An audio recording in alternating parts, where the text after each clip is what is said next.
साथियों, स्वागत है आप सभी का इक्वेटर एजुकेशन पे। हम शुरुआत करते हैं हमारे करंट अफेयर्स की। और आज डेट है 29 मई और हम देखेंगे कौन कौन से इम्पोर्टेंट आर्टिकल है जो हमारे एग्ज़ाम के दृष्टिकोण से इम्पोर्टेंट है और उनके साथ में कौन कौन से कंसेप्ट जुड़े हुए हैं। तो दोनों न्यूज़पेपर्स हैं और इनमें देखेंगे, देखो वही न्यूज़ पढ़ेंगे अपन जो अपने एग्ज़ाम के दृष्टिकोण से इम्पोर्टेंट हो, और फिर उसमें भी अपन उस पूरे कंसेप्ट को ही कवर करेंगे ताकि हमारे एग्ज़ाम में अगर उससे संबंधित कोई प्रश्न आता है तो वो हम अच्छे से कर पाएँ। देखिए, सबसे पहले हम फ्रंट पेज को देख लेते हैं, इसमें कौन कौन सी खबरें हैं जो हमारे लिए इम्पोर्टेंट है। देखिए, सबसे पहले तो आपको पता है कि इस समय भारत के अंदर जो बंगाल की खाड़ी है वहाँ एक चक्रवात आया हुआ है, चक्रवात रेमल, और उसकी वजह से बहुत सारा नुकसान हो रहा है नॉर्थ ईस्ट के अंदर और पश्चिम बंगाल के अंदर। तो ये चक्रवात होते क्या हैं, ये आते क्यों हैं, इनका फॉर्मेशन कैसे होता है, इनका नाम क्या है, उनका नामकरण की पद्धति क्या है, ये सब कंसेप्ट हम आज के इस वीडियो में ही देख लेंगे। तो वहाँ पर 31 लोगों की डेथ अभी तक हो चुकी है, क्योंकि जो रेमल जो जब भी चक्रवात आता है और वो मुख्य भूमि पर जैसे ही एंट्री करता है तो बहुत तेज़ बारिश और बहुत मूसलाधार बारिश होती है, यानी बहुत कम समय में ही बहुत ज़्यादा पानी गिरता है। उस वजह से क्या होता है, जो पठारी क्षेत्र होता है या पहाड़ी क्षेत्र होता है वहाँ पर लैंडस्लाइड का खतरा बहुत ज़्यादा बढ़ जाता है। इसके अलावा देखिए, केरल के अंदर प्री मानसून बारिश हो रही है। अभी तक मानसून केरल के अंदर नहीं पहुँचा है, लेकिन केरल में प्री मानसून बारिश इस समय हो रही है, जिसकी वजह से वहाँ भी बहुत ज़्यादा पानी भराव की घटनाएं देखने को मिली है। संदेश खाली पश्चिम बंगाल में एक जगह थी जहां पर ईडी रेड करने गई थी और ईडी की टीम पर हमला हुआ था। उसके बाद में ईडी ने वहां पर कई लोगों को अरेस्ट किया था जिन पर सेक्सुअल असाल्ट के भी आरोप लगे थे, और उसी केस के अंदर अब सीबीआई ने चार्जशीट पेश कर दी है। चार्जशीट क्या होती है कि जैसे मान लीजिए किसी व्यक्ति के ऊपर कोई आरोप लगते हैं ना, तो उसमें कोई भी इन्वेस्टिगेशन एजेंसी जैसे पुलिस हो गई, ईडी हो गई, सीबीआई हो गई, ये सारे सबसे पहले अपनी जांच पूरी करके और उसके ऊपर जो जो भी चार्ज बनते हैं, जो जो भी आरोप बनते हैं, उनकी पूरी एक फाइल बनाती है जिसे चार्जशीट कहते हैं, और वो कोर्ट के अंदर सबमिट की जाती है। इन्हीं चार्ज के ऊपर फिर बहस होती है कोर्ट में, और इन्हीं चार्ज के आधार पर किसी व्यक्ति को अलग अलग कानूनों के अंदर सज़ा मिलती है। उसके बाद में देखिए, सुप्रीम कोर्ट में अरविंद केजरीवाल जो दिल्ली के मुख्यमंत्री हैं, उन्होंने याचिका लगाई थी। अभी आपको पता है कि वो बेल पर बाहर हैं और बेल उनको मिली हुई है 1 जून तक। 1 जून तक वो बेल पर बाहर हैं, लेकिन उन्होंने सुप्रीम कोर्ट के अंदर याचिका लगाई कि उनकी हेल्थ बहुत ज़्यादा ख़राब है और उन्हें 7 दिन का एक्सटेंशन और दिया जाना चाहिए बेल के अंदर, यानी 1 जून के बाद में 7 दिन तक उन्हें और ज़्यादा बेल दी जाए। और ये सुप्रीम कोर्ट के अंदर इन्होंने याचिका लगाई थी। तो सुप्रीम कोर्ट की बेंच ने कहा है कि हम आपको इंस्टेंटली तो कोई राहत नहीं दे सकते, आप जो चीफ जस्टिस ऑफ इंडिया है उनके पास अपनी जो ये अपील है वो लेकर जाइए और वहाँ से ही इसका फैसला होगा। इसके बाद में देखिए, डेरा गुरमीत राम रहीम डेरा प्रमुख, ये पंजाब और हरियाणा में इनका बहुत ज़्यादा प्रभाव है, तो इनको अरेस्ट किया गया था मर्डर के केस में। और जो कोर्ट है, पंजाब और हरियाणा हाई कोर्ट है, उन्होंने डेरा प्रमुख को पूरी तरह से निर्दोष पाया है और उनके ऊपर जो आरोप लगे थे उन्हें क्वैश कर दिया है। इंडियन एक्सप्रेस पे भी ज़्यादातर यही न्यूज़ है। ये देखिए, ये तो कैंपेन्स हैं जो हमारे ज़्यादा काम के नहीं हैं। इसके बाद में जो इस समय भयंकर गर्मी उत्तर भारत के अंदर पड़ रही है उसको लेकर ये न्यूज़ है कि बहुत सारी जगह पे उत्तरी भारत के बहुत सारे राज्य और उनके बहुत सारे ज़िलों के अंदर जो टेम्परेचर है वो अराउंड 50 डिग्री यानी 50 डिग्री के आसपास पहुंच चुका है, और बहुत ज़्यादा क्राइसिस इस समय हो रहा है। एक तो हीट वेव के कारण डेथ हो रही है, फिर हीट वेव ज़्यादा होने के कारण पानी की कमी आ रही है, और जो इलेक्ट्रिसिटी है उसकी भी शॉर्टेज पूरे देश के अंदर या नॉर्थ इंडिया के अंदर स्पेशली हमें देखने को मिल रही है। ये पुणे जो पोर्श क्रैश था उससे रिलेटेड न्यूज़ है, हमारे ज़्यादा काम की नहीं है, ये भी पॉलिटिकल न्यूज़ है। ये हमने पढ़ ही लिया कि अरविंद केजरीवाल ने याचिका लगाई थी सुप्रीम कोर्ट में और उन्होंने कहा था कि हम मेरी जो बेल है वो 1 वीक और बढ़ाई जाए। तो सुप्रीम कोर्ट ने कहा है भाई आप चीफ जस्टिस ऑफ इंडिया के पास में इसको लेकर अपील करें। और देखिए, फाइनली जो इलेक्शन कमीशन ऑफ इंडिया है उन्होंने अभी तक आपको पता है 6 फेज़ के अंदर इलेक्शन पूरे हो चुके हैं, और इन 6 चरणों के चुनाव में इलेक्शन कमीशन ऑफ इंडिया ने जो पूरा डेटा है वो अब डिस्क्लोज़ कर दिया है। उन्होंने बताया है कि 6 फेज़ के अंदर वोटिंग कितनी हुई है, वोटिंग परसेंट कितनी हुई है, और उसके बाद में जो वहाँ पर जो मतदाता हैं, कुल मतदाता हैं, उनमें से कितने मतदाताओं ने इस वोटिंग के अंदर भाग लिया है। तो ओवरऑल डेटा इसमें दिखाया है। और इस डेटा का कंक्लूजन क्या है कि जब 2019 में चुनाव हुए थे ना, उसके मुकाबले 1.5% कम वोटिंग इस बार देखने को मिली है। तो अभी तो एक फेज की वोटिंग और बाकी है जो 1 जून को होगी, और उसके बाद में फिर 4 जून को इसके परिणाम आएंगे।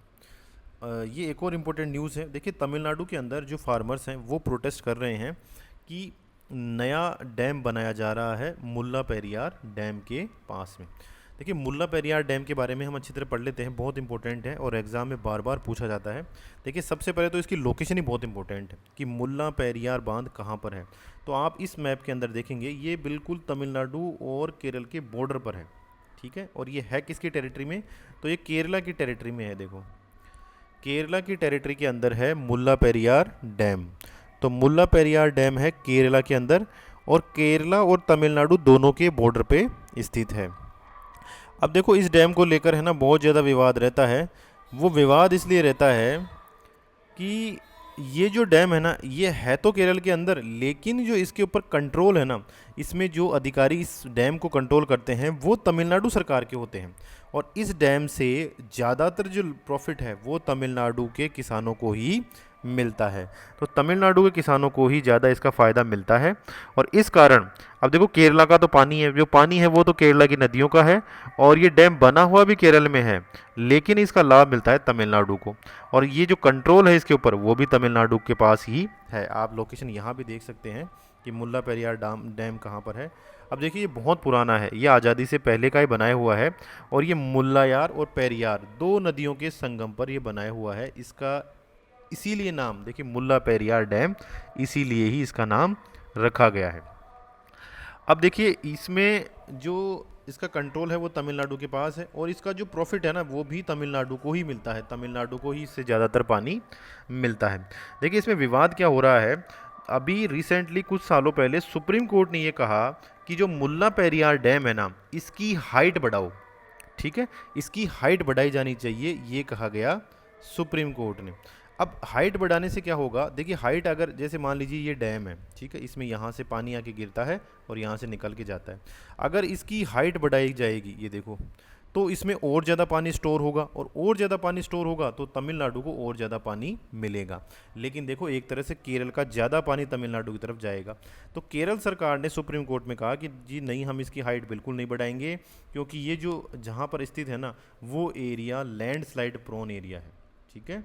लैंडस्लाइड वहाँ बहुत ज़्यादा आते हैं, लैंडस्लाइड संवेदनशील एरिया है, इसलिए अगर हम वहाँ बहुत ज़्यादा हाइट बढ़ा देंगे तो वहाँ लैंडस्लाइड का खतरा हो जाएगा, ठीक है।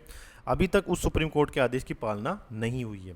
अब केरल सरकार क्या कह रही है कि देखो हम इस मुल्ला पेरियार जो डैम है ना इसको तो हम पूरी तरह से अब कोई हम इसका न तो रिपेयर करेंगे, क्योंकि बहुत पुराना हो गया, जगह जगह से टूट भी रहा है, तो इसको रिपेयरमेंट की भी ज़रूरत है। तो अब केरल सरकार क्या कह रही है कि हम इसकी जगह एक नया डैम बना देते हैं, ठीक है। केरल गवर्नमेंट क्या कह रही है, हम इसकी जगह एक नया डैम बना देते हैं, और इसी को लेकर ही तमिलनाडु विरोध कर रहा है कि नहीं भाई, हमें तो हमारा मुल्ला पेरियार डैम ही चाहिए, वो ही हमें ज़्यादा प्रॉफिट देता है, उसी की वजह से हमें ज़्यादा पानी मिलता है। अगर नया डैम बनाया गया तो वो डैम छोटा बनाया जाएगा और उसकी वजह से हमारे पास पानी की आपूर्ति नहीं होगी। और केरल सरकार का जो आदेश है कि हम नया डैम बनाएंगे, उसी को लेकर ये प्रोटेस्ट किया जा रहा है, ठीक है। इसके बाद में देखिए पापुआ न्यू गिनी एक कंट्री है, छोटी सी कंट्री है, आइसलैंड कंट्री है, ऑस्ट्रेलिया के पास में है, प्रशांत महासागर में। तो वहाँ पर भी बहुत तेज़ बारिश और लैंडस्लाइड्स देखने को मिली है, और उस वजह से वहाँ पर 2000 लोगों की अभी तक मृत्यु हो चुकी है, ठीक है। बहुत ज़्यादा वहाँ पर कैजुअल्टीज़ आई हैं, बहुत लंबे क्षेत्र के अंदर जो वन था वो समाप्त हो गया है, बाढ़ की स्थिति बनी हुई है, और लगभग 2000 लोग वहाँ पर मारे जा चुके हैं। और भारत ने इस समय इस संकट की घड़ी में ये कहा है कि हम $1 मिलियन की aid Papua New Guinea country को ऑफ़र करते हैं। अब देखिए पापुआ न्यू गिनी एक छोटी कंट्री है, बहुत ज़्यादा जीडीपी भी नहीं है, बहुत ज़्यादा उनके पास डिजास्टर मैनेजमेंट के रिसोर्सेज भी नहीं है, और इसके लिए इंडिया ने ऑफ़र किया है, तो ये एक अच्छा मूव कहा जा सकता है। तो पापुआ न्यू गिनी है वो पैसिफिक ओशियन में ऑस्ट्रेलिया के पास की कंट्री है, शायद इसमें मैप मिस हो गया है, मैप भी लगाया था। इसके बाद में देखिए जो रेमल जो हमारे एक साइक्लोन आया था वो बहुत ज़्यादा नुकसान अभी तक पहुंचा रहा है, और उसमें 31 लोगों की अभी तक भी डेथ हो चुकी है। लेकिन जो देखिए जो एक्सपर्ट्स हैं ना, एक्सपर्ट मौसम के विज्ञानी वो ये कह रहे हैं, देखो ये जो रेमल है ना, ये नॉर्मल साइक्लोन नहीं है, ये बहुत तेज़ी से बना है। देखिए अभी हम पढ़ेंगे साइक्लोन का फॉर्मेशन कैसे होता है। साइक्लोन का फॉर्मेशन बहुत धीरे धीरे होता है, और जैसे जैसे धीरे धीरे फॉर्मेशन होता है तो फिर जो मौसम विभाग है ना, वो अपने उपग्रहों के माध्यम से उसका पता लगा लेता है, और तटों के ऊपर एडवाइजरी जारी करके हम उसका जो प्रभाव है वो कम करने का प्रयास करते हैं। लेकिन देखिए रेमल बहुत तेज़ी से फॉर्मेट हुआ और लंबे समय तक ये बना हुआ भी है, ठीक है। तो ये लेकर जो चिंता की बात है कि अब आजकल जो अब चक्रवात आने लगे हैं ना, वो बहुत तेज़ी से फॉर्मेट हो रहे हैं और बहुत लंबे समय तक बने रहते हैं, वो जल्दी से ख़त्म नहीं होते। तो फ्यूचर के अंदर भी बहुत सारे कारण हैं, जैसे क्लाइमेट चेंज हो रहा है, तो इस वजह से भी जो फॉर्मेशन ऑफ साइक्लोन्स है ना, उनकी पूरी की पूरी प्रोसेस में अब चेंजेस आ रहे हैं। तो ये नई चुनौतियाँ मौसम विभाग के सामने आई हैं। अब देखो हम पढ़ेंगे साइक्लोन होते क्या हैं और इनके अंदर फ़र्क क्या क्या होता है, ये आते हैं तो क्या क्या प्रभाव होता है। देखो चक्रवात एक्चुअल में क्या होता है, जैसे एक बार हम देख लेते हैं कि समुद्र के अंदर इसकी कैसी कंडीशन होती है। देखिए ये आप अगर समुद्र के अंदर अगर हम सैटेलाइट से देखेंगे ना, तो ये पूरी की पूरी इमेज हमें चक्रवात की दिख रही है। देखो पूरा का पूरा पानी, जैसे हमारी घड़ी चलती है उस तरह से ये देखो ये इस तरह से ये पूरा एक बिंदु के चारों ओर घूमना शुरू कर देता है, और ये कई सौ किलोमीटर होता है, ये 300 400 500 किलोमीटर और इससे भी ज़्यादा लंबा वो एरिया हो सकता है ये पूरा का पूरा। तो देखिए इस तरह से ये घूमते घूमते घूमते घूमते और धीरे धीरे मान लीजिए यहाँ पर इंडिया का ये पश्चिम बंगाल का एरिया है, तो यहाँ पर ये धीरे धीरे आगे बढ़ते जा रहे हैं इस साइड में। तो इस तरह से ये चक्रवात होते हैं, और 300-400 किलोमीटर का ये पूरा का पूरा ये इसका आप देखोगे जो एरिया है, जो इसका सर्कल है, वो लगभग 300 से 400 किलोमीटर तक लंबा होता है, यानी इतना विशाल होता है। और ये तटों के ऊपर पहुंचता है, और जैसे ही ये तट के ऊपर पहुंचता है, इसे हम कहते हैं लैंडफॉल, है ना, लैंडफॉल ऑफ साइक्लोन, ठीक है। अब देखो जो साइक्लोन्स होते हैं, जो साइक्लोन्स होते हैं वो दो तरह के होते हैं। एक तो होते हैं उष्ण कटिबंधीय और एक होते हैं शीतोष्ण कटिबंधीय। भारत के अंदर देखो ज़्यादातर क्या होता है, ट्रॉपिकल या उष्ण कटिबंधीय चक्रवात ही आते हैं, और वो बनते कहाँ हैं, बंगाल की खाड़ी के अंदर। जैसे ये यहाँ पर आप देखोगे ये जो बंगाल की खाड़ी है, यहाँ पर ही ज़्यादातर हमारे जो साइक्लोन हैं वो क्रिएट होते हैं। अब देखो साइक्लोन बनेगा कैसे, इसके लिए क्या क्या कंडीशन होनी चाहिए, तो इसके लिए 3-4 कंडीशन का होना बहुत ज़रूरी है, तभी साइक्लोन बनेगा। सबसे पहले तो टेम्परेचर 27 डिग्री या उससे अधिक होना चाहिए, ठीक है। ये केवल और केवल समुद्र में बनते हैं, ठीक है। जो ट्रॉपिकल साइक्लोन होते हैं वो केवल और केवल समुद्र में बनते हैं, पहली बात तो, ठीक है, समुद्र के अंदर ही बनेगा ये, जो लैंड होती है ना वहाँ नहीं बनेगा। दूसरी बात क्या है कि समुद्र के ऊपर टेम्परेचर होना चाहिए 27 डिग्री या इससे भी ज़्यादा, ठीक है। इसीलिए ये क्या है, केवल और केवल कर्क रेखा और मकर रेखा के बीच में ही फॉर्मेशन होता है इनका ज़्यादातर, क्योंकि इसी एरिया में ही 27 डिग्री से ज़्यादा टेम्परेचर रहेगा, ठीक है। अब पहली बात तो है समुद्र की सतह होनी चाहिए, दूसरी बात है कि 27 डिग्री से ज़्यादा टेम्परेचर होना चाहिए, और तीसरी और इम्पोर्टेंट शर्त क्या है कि कोरियोलिसिस फोर्स होना चाहिए, ठीक है। कोरियोलिसिस बल का होना चाहिए। कोरियोलिसिस बल क्या होता है, देखिए कोरियोलिसिस बल, जो कोरियोलिसिस वैज्ञानिक थे उन्होंने इस बल की खोज की थी, और कोरियोलिसिस बल का मतलब क्या है कि जैसे ही हवाएं चलती हैं तो पृथ्वी के घूर्णन के कारण एक बल उन पर लगता है, जिसे हम कोरियोलिसिस बल कहते हैं। पृथ्वी आप सभी को पता है अपने अक्ष पे घूमती है और सूरज के चारों ओर भी घूमती है, तो इन गतियों के कारण जो पृथ्वी का घूर्णन है उसके कारण जो हवाएं चलती हैं ना सतह के ऊपर, उनकी दिशाओं में परिवर्तन हो जाता है, और इस बल को हम कहते हैं कोरियोलिसिस फोर्स। अब देखो जो 0 डिग्री है, यानी इक्वेटर जो है, इक्वेटर, इसके ऊपर कोरियोलिसिस बल होता है 0, ये कंसेप्ट भी हमें याद रखना है। तो इक्वेटर के ऊपर ये साइक्लोन नहीं आते हैं, यानी 0 डिग्री के ऊपर जो क्षेत्र है उसमें ये साइक्लोन नहीं आते हैं, क्योंकि वहाँ पर कोरियोलिसिस बल नहीं पाया जाता है, ठीक है। ये प्रश्न खूब पूछा जाता है कि इक्वेटर के ऊपर या भूमध्य रेखा के ऊपर उष्णकटिबंधीय चक्रवात क्यों नहीं आते हैं। जब देखो उष्णकटिबंधीय चक्रवातों के लिए 3 कंडीशन होनी चाहिए कि समुद्र होना चाहिए, तो भूमध्य रेखा पर समुद्र है, फिर 27 डिग्री से ज़्यादा टेम्परेचर होना चाहिए, तो भूमध्य रेखा पर 27 डिग्री से ज़्यादा टेम्परेचर भी है, लेकिन तीसरी शर्त है कि वहाँ कोरियोलिसिस बल होना चाहिए, जबकि भूमध्य रेखा पर कोरियोलिसिस बल होता है बिल्कुल 0। तो कोरियोलिसिस बल 0 है, इस वजह से भूमध्य रेखा के ऊपर चक्रवात नहीं आते हैं। और बंगाल की खाड़ी में ज़्यादा क्यों आते हैं? क्योंकि ये तीनों कंडीशन पूरी हो रही है। तो ये तीनों कंडीशन हमें लगानी है और ये भी हमें पता लगाना है कि तीनों कंडीशन पूरी हो रही हो तो ही ये चक्रवात आएगा। ठीक है, भूमध्य रेखा के निकट उष्णकटिबंधीय चक्रवात नहीं बनते। क्यों नहीं बनते? क्योंकि वहाँ कोरियोलिसिस फोर्स नहीं होता है। आ गई बात समझ में? अच्छी तरह से आ गई। अब देखो, ये हमने अभी देखा भी था साइक्लोन, तो देखो ये साइक्लोन पूरा का पूरा समुद्र में बनता है और इसका बिल्कुल जो मिड पॉइंट होता है वो होता है इसकी आई, यानी इसकी आँख। ठीक है, चक्रवात की आँख।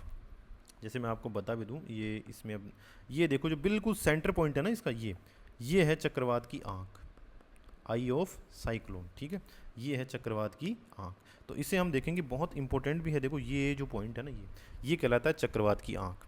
अब इसमें क्या होता है, देखो इसमें क्या होता है, इसके जो चारों तरफ है ना, यहाँ से तो हवाएं ऊपर उठेंगी। ये देखो ये जा रही है, आप देख भी सकते हो। देखो यहाँ से ऊपर उठेंगी हवाएं चारों तरफ से, और जो ये हवाएं है ना ऊपर जाएगी। जैसे जैसे हवा ऊपर उठती है, जैसे जैसे हवा ऊपर उठती है, देखो अब जब सूरज की रोशनी हमारे पृथ्वी के ऊपर पड़ेगी तो पृथ्वी के ऊपर पड़ने से ये हमारी जो पृथ्वी की सतह है ना, ये गर्म होगी। अगर ये गर्म होगी तो इसके संपर्क में जो वायु आ रखी है वो भी गर्म होगी। और जैसे ही वायु गर्म होती है, कोई भी चीज़ अगर गर्म हम करते हैं तो वो क्या होती है, हल्की होती है। और जैसे ही वायु हल्की होगी तो वो जाएगी ऊपर की ओर, और जैसे जैसे ये ऊपर जाएगी ना वायु, वैसे वैसे ही ये ठंडी होती जाएगी। वैसे वैसे ही क्या होती जाएगी, ठंडी होती जाएगी। और ये वायु यहाँ पर ऊपर जाती जाएगी, और ये जो वायु है ना, ये वापस से जो इसकी आई है ना, यहाँ पर आती जाएगी, यहाँ पर आती जाएगी। अब ज्योग्राफी के अंदर हमने अगर अच्छे से ज्योग्राफी पढ़ी है, उसमें दो कंसेप्ट होते हैं कि जब भी देखो वायु ऊपर की ओर जाएगी गर्म होकर, तब तो क्या होगा, आंधी, बारिश, ये सारे कंडीशन हमें देखने को मिलेगी कि जब भी वायु गर्म होकर ऊपर उठती है तो आंधी, बारिश, तूफान, ये सारी चीज़ें आएंगी। क्यों आएंगी? क्योंकि जैसे मान लीजिए ये एक एरिया है, यहाँ से ये वायु चली गई ऊपर की ओर, तो और चारों तरफ की वायु इस स्पेस को भरने के लिए आती है, और इस स्पेस को भरने के लिए तेज़ी से आती है, और उसी कारण आंधी आती है, उसी कारण बारिश आती है, उसी कारण बहुत तेज़ हवाएं चलती हैं। और अगर वायु ऊपर से नीचे की ओर आएगी, ठंडी होकर अगर नीचे की ओर वायु आएगी, तो आप देखना उस समय वायुमंडल में बिल्कुल भी शांत स्थितियां पाई जाएंगी। वहाँ पर कोई भी ज़्यादा, वहाँ पर न आंधी आएगी न बारिश आएगी, तो इस तरह का कोई भी वहाँ पर प्रभाव नहीं पड़ेगा। तो देखो साइक्लोन है ना, साइक्लोन, अब इसमें क्या हो रहा है, साइक्लोन की आंख में है ना जो वायु ऊपर से नीचे की ओर आ रही है, तो जब नीचे आती है तो क्या होता है, मैंने बताया बिल्कुल शांति होती है। तो जैसे ही ये वायु यहाँ पर नीचे की ओर आएगी तो यहाँ इस आंख के पास में बिल्कुल शांत दशाएं पाई जाती है, और इसके साइड में जब वायु ऊपर की ओर जा रही है तो यहाँ पर बहुत ज़्यादा आंधी तूफान की स्थितियाँ पाई जाती है। तो एक ट्रॉपिकल साइक्लोन की जो आई होती है, बिल्कुल उसका मिड पॉइंट या सेंटर होता है ना, वहाँ पर तो बिल्कुल शांति रहती है, क्योंकि यहाँ पर नीचे पवन उतर रही है तो यहाँ तो रहेगी शांति, और यहाँ से पवनें ऊपर की ओर जा रही है तो यहाँ पर बहुत तेज आंधी बारिश, आंधी बारिश, आंधी बारिश की स्थितियाँ बनी रहेंगी। ठीक है, अब ये जैसे ही जाकर किसी सतह से टकराता है, जैसे ही जाकर ये, जैसे मान लीजिए ये साइक्लोन है और ये साइक्लोन यहाँ से बढ़ता हुआ जा रहा है, और यहाँ हमारी बंगाल की खाड़ी है, यहाँ बंगाल से जैसे ये टकराएगा ना, टकराने के बाद में फिर ये शांत हो जाएगा। लेकिन जो अपने साथ में इतनी तेज़ बारिश, बादल, हवाएं लेके आए ना, उस वजह से पूरे तटीय क्षेत्र के अंदर ये बहुत भयंकर तबाही लेकर आते हैं। तो इस समय बांग्लादेश में, पश्चिम बंगाल में और पूरे नॉर्थ ईस्ट इंडिया के अंदर ये एक्चुअल में ये जो चक्रवात है ना, ये पूरा का पूरा भारत के मेन लैंड पर अब एंट्री कर चुका है। अब ये ख़त्म हो गया, लेकिन इसके साथ साथ जो बादल आए थे, जो हवाएं आई थी, जो तूफ़ान आए थे ना, उनकी वजह से वहाँ बहुत ज़्यादा बारिश, तूफ़ान आ रहे हैं, और वहाँ लैंडस्लाइड और लोगों की मृत्यु की बहुत सारी घटनाएं हमें देखने को मिल रही है। तो आ गई बात समझ में आपको अच्छी तरह से। अब देखिए, जो आईएमडी है वो 4 प्रकार की चेतावनियां जारी करता है। एक तो ग्रीन कलर की, जब धीरे धीरे मौसम विभाग को ये लगता है कि एक नया चक्रवात बन रहा है बंगाल की खाड़ी में, फॉर्मेशन होना शुरू होता है, तब ये ग्रीन कलर की चेतावनी जारी होती है। अब जब वो चक्रवात बन गया तो फिर येलो कलर की चेतावनी जारी होगी। लगभग 48 घंटे उसको मेन लैंड पर आने में लग जाते हैं। फिर ऑरेंज अलर्ट कब जारी होता है, कि जब लगभग 24 घंटे ही बचे हों मेन लैंड पर आने के लिए चक्रवात को।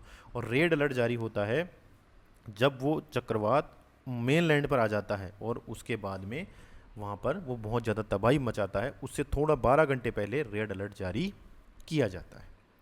ठीक है, आ गई बात समझ में। तो ये चक्रवात हम यहाँ देख सकते हैं। अब देखिए इनका नामकरण है ना, ये भी बड़ा एक इंटरेस्टिंग है। इनका नामकरण ये यूपीएससी मेंस में पूछ लिया गया था कि ये जो चक्रवात है ना इनके नाम कैसे दिए जाते हैं। तो देखिए यूएनओ की एक एजेंसी है मौसम विज्ञान संगठन, वर्ल्ड मेट्रोलॉजिकल ऑर्गेनाइजेशन, विश्व मौसम विज्ञान संगठन, वर्ल्ड मेट्रोलॉजिकल ऑर्गेनाइजेशन। तो इन्होंने क्या कहा, वर्ल्ड मेट्रोलॉजिकल ऑर्गेनाइजेशन या डब्ल्यूएमओ ने कहा कि देखो ये बंगाल की खाड़ी और इसके आसपास है ना बहुत सारे चक्रवात आते हैं, तो बंगाल की खाड़ी और अरब सागर के जो भी देश है ना उनका हम एक ग्रुप बना लेते हैं। ये सारे देश रहे, इनका एक ग्रुप बना लिया। बंगाल की खाड़ी और अरब सागर के जितने भी देश हैं जहाँ पर चक्रवात आते हैं उनका एक ग्रुप बनाया। किसने बनाया? डब्ल्यूएमओ ने। डब्ल्यूएमओ क्या है? संयुक्त राष्ट्र की एक विशेष एजेंसी है। और इन्होंने क्या कहा, इन सब देशों से ये कहा, जैसे मान लीजिए बांग्लादेश से कहा कि भाई आप है ना 13 नाम लिखकर हमें एक लिस्ट बनाकर दे दो जो चक्रवात के नाम आप रखना चाहते हो। भारत को भी कहा कि भाई आप 13 नामों की एक लिस्ट बना के हमें दो। मालदीव को भी कहा आप 13 नामों की एक लिस्ट हमें बना के दो। म्यांमार से कहा कि 13 नामों की लिस्ट हमें बना के दो। पाकिस्तान से कहा कि 13 नामों की लिस्ट हमें बना कर दो। तो हर देश से डब्ल्यूएमओ ने 13 नामों की एक लिस्ट बनवा कर ले ली। अब जैसे ही चक्रवात आएगा तो सबसे पहले जैसे मान लीजिए बांग्लादेश का नंबर है, तो बांग्लादेश की लिस्ट में जो पहला नाम होगा ना वो ही नाम उस चक्रवात का रख दिया जाएगा। फिर अगली बार चक्रवात आएगा तो फिर भारत की लिस्ट उठाकर देखा जाएगा और उसमें भारत ने जो नाम दिया है ना पहला ही पहला वो रख दिया जाएगा। फिर अगली बार चक्रवात आएगा तो फिर मालदीव ने जो लिस्ट दी है उसमें पहला नाम है वो रख दिया जाएगा। तो इस तरह से सभी देशों की लिस्ट में से एक एक नाम उठाया जाता है जब भी चक्रवात आता है, क्रमिक रूप से ये नाम उठाया जाता है। तो अभी जो रेमल नाम दिया है ये दिया है ओमान की लिस्ट में से ये नाम उठाया हुआ है। ठीक है, कहाँ से उठाया हुआ है? ओमान। जो ओमान एक कंट्री है, ये देखिए ओमान, इसकी लिस्ट में से नाम उठा लिया गया है। तो ये नामकरण होता है उष्णकटिबंधीय चक्रवातों का। ठीक है, उम्मीद है आज का वीडियो आपके लिए यूज़फुल रहा होगा। आप सभी का धन्यवाद। Thank you very much.